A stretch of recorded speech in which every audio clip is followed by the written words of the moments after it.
the safety corner come off the edge, and I was like, okay, let me stick out a hand. Let me see if I can get him to. And you know, as an O-lineman, your job is to protect the quarterback at all costs, no matter what. You know, it's basically just the basics, like, you know, of our job. And so I just stuck out two hands there, and I was just trying to protect with all I could, you know, because what they've been preaching here since I've gotten here is the uncommon effort.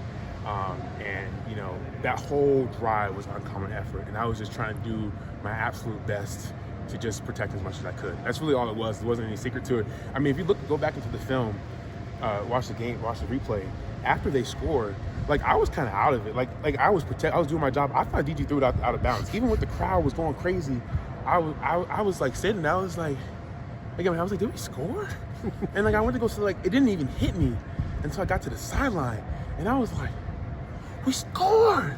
I was like, we're gonna win this game. Like, we're gonna win the game. Like that. And then I was talking to one of the coaches, and he was like, you blocked 2 dudes. I was like, I blocked 2 dudes. So just, you know, getting hype on the sideline is one of the best moments. But like, you know, like I said before, like, going into that drive, I was the calmest I was, and you know, I just did my job as an O-lineman, and as I'm sure anyone else on a starting five or anyone else in the O-line room would do as well. Just doing our job, you know. So.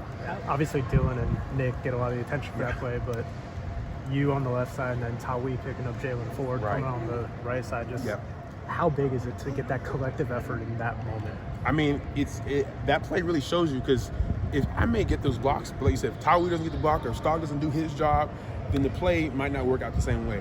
And so it's just going to Game 6. Like, we've really become, even with some of the different starting lineups that we've had, cohesive unit, and to become this great Oklahoma offense that we are.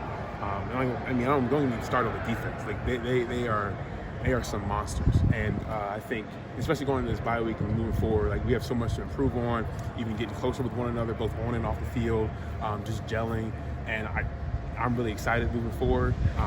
And you know, what Tawi did, what the whole O-line did, DG and Nick Anderson in that moment was nothing short of amazing.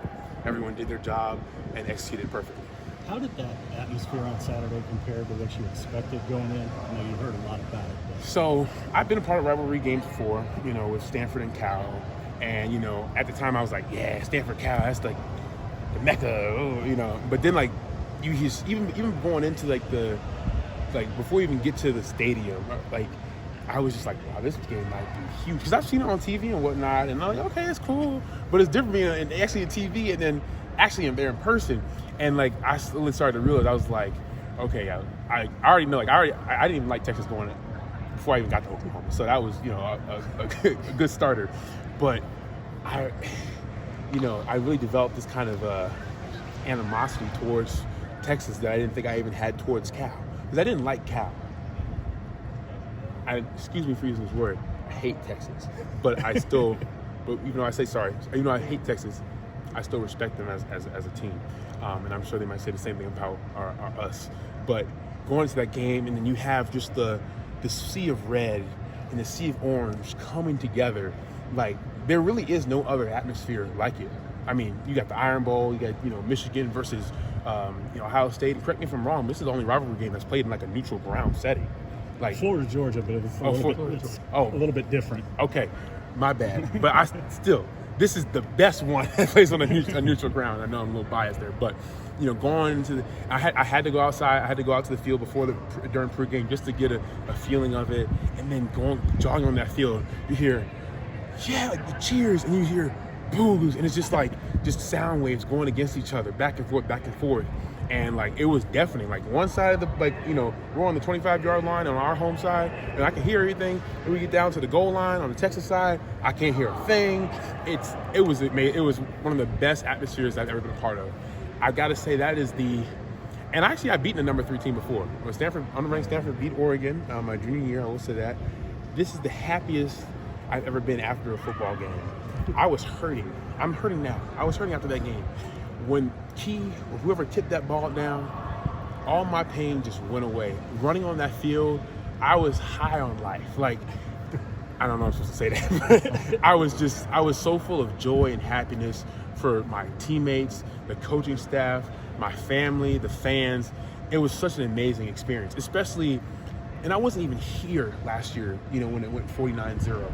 But I tell you what, Schmitty in the summer and the winter, I was like, we need our get back. I wasn't even here, but I was like, we gotta have unfinished business, because all those med balls we do, hey, guess what? 49 med balls, and we would do 49 med balls before workout, 49 med balls after workout. We do those every day. Like, you really can't. Like, it was like you weren't gonna forget that score. Like, you weren't gonna do it anyways. But like I said, I was so happy for everyone, and just we did our jobs.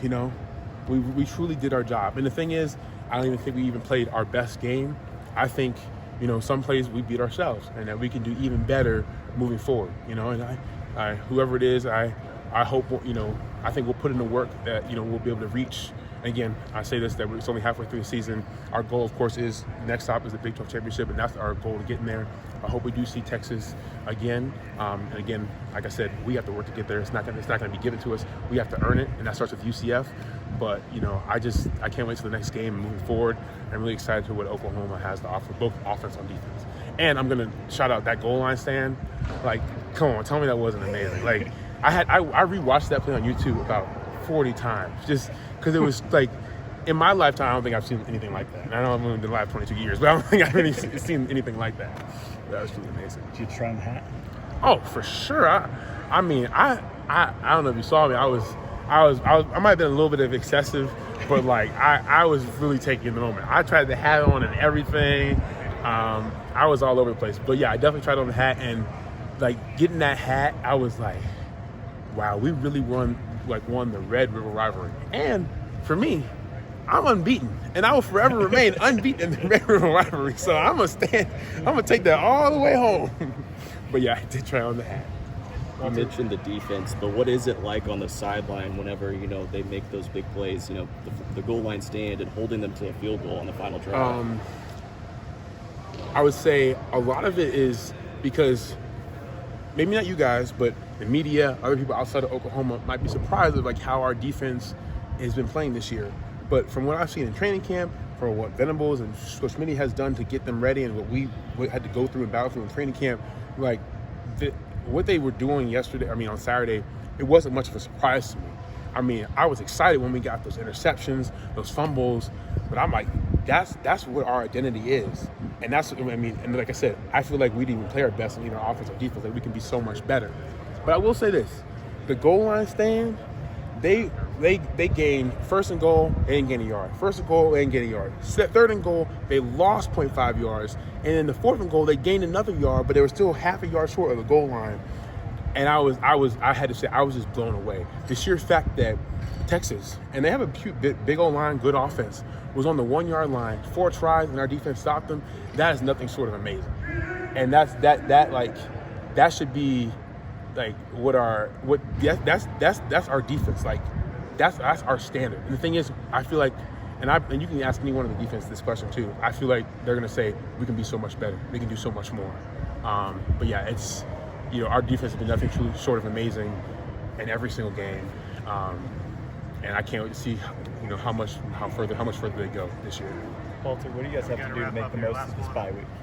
I was talking about 3 things that this bye week is made up of: is the physicality in practice, the mentality, the mental toughness in practice, both on and off the field, and then also recovery, making sure we get our bodies right. If we need to get our weights up, if we're hurt versus we're injured, we need to get right for next week.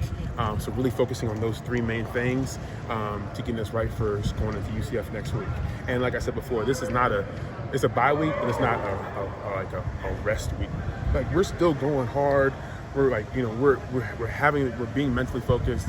We're doing all of that. So, we really have it's kind of like 2 weeks to get ready for UCF, basically. That's how I'm looking at it. Because, just like, we still got to go 1-0 this week. Because if I go out eat McDonald's every day until next week, that's not really being, on top of my stuff, and I'm not really going 1-0. So if that makes sense, we got to go 1-0 each week, even the bye week.